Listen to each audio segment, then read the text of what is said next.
Excuse me. Excuse me, what are you doing? Why do you seem to know what's in there? Is there a hole? Oh my God.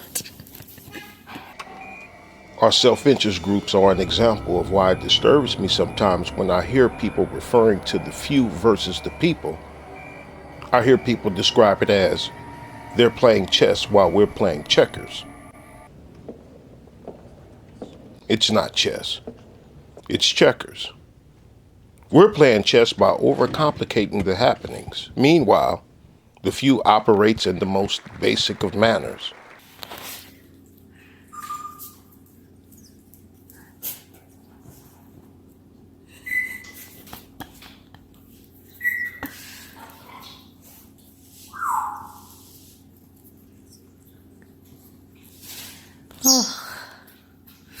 Okay, so birds can't have donuts. It's too much. Uh-oh. Our self-interest groups that have us thinking that the world is all about us. For example, people will look this image straight in the face and come to the conclusion that they want to erase females.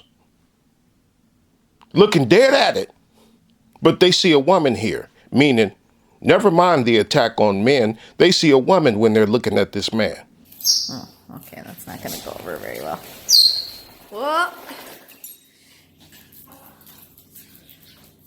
You tell him. He can't have your donut, right? Do you want me to give your donut to Cody? I'm going to give Cody your donut. What about the males? Do you see an attack on us anywhere in this picture? Gender is like ice cream.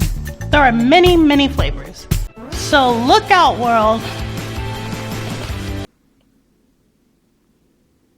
You saw the cockatoo chase away the parrot. Meanwhile, the lady who will be the few in this scenario, the elite in this scenario, you saw the cockatoo chase away the parrot in competition for the attention of the one who has the entire box of donuts.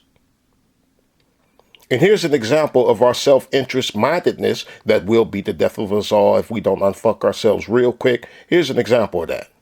So this is the picture of this bathing suit. It's part of a line that Adidas has by the South African designer Rich Manisi.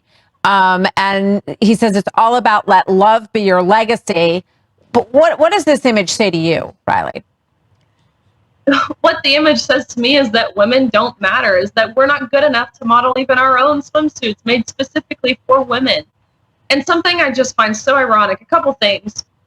One of which being the poses that this man is striking, the angles of which they took these photos. It was strategic. It was almost as if, actually it's certain as if they took these photos to highlight the bulge in this man's swimsuit. They do it strategically, which is really perverse. It's nasty. It's disgusting. It's abysmal. Again, two, notice how they don't have women who take the identity of a male advertising men's clothing. We're only seeing this go one way, whether that be with Tampax, whether that be with Nike, of course, Bud Light. I mean, all of these companies we're seeing highlight someone of the opposite sex. I know. You see all this outrage over, beer ads that feature women in bikinis on the one hand, and then, this image of a man in a woman's bathing suit is supposed to be fine. So anyway, it's upside down world. With all that's going on, she thinks this is all about women. Well, a transgender woman has won the Miss Netherlands beauty pageant for the first time in the competition's history. Ricky Valerie earned the title of the 94-year-old contest after impressing the jury with her story. She will now go on to compete in the Miss Universe competition in December. In a recent interview, Ricky Valerie spoke of dedicating her career to uplifting the queer community. She envisions a world where no one faces rejection and challenges for being themselves. The win is an immense historic importance as Ricky is the second transgender contestant ever to participate in a beauty pageant. The first transgender model to participate in this beauty pageant was Angela Ponce from Spain, who made history in 2018. On the comment board of the video I just played about the Netherlands, There was someone by the name of Sharanya. And Sharanya simply says, erasing women one man at a time. And I said, God damn, there it is right there. Someone who gets it.